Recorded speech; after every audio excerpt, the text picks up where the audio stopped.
kunin natin yung order ko. Balik tayo sa taas.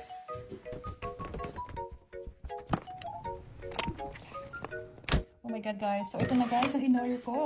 Estacion Filipino Restaurant. Look at their beef caldereta. Ang dami. Large daw to, yung size na to. Anyways, it's too big. I can consume this for 2 days. And this talong. Kaya ako tumorder ng talong. Kasi bumorder ako ng bangus. So, terno siya. Hi, guys! So, itong kakainin ko ngayon lunch. Siyempre, dapat may rice. Tortang talong. Try ko lagyan na ng suka. I mean sweet and sour.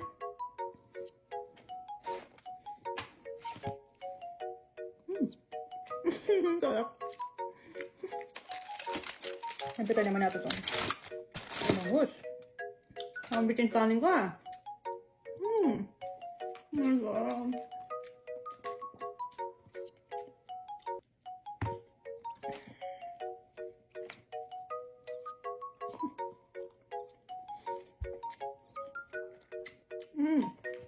Grabe, sarap.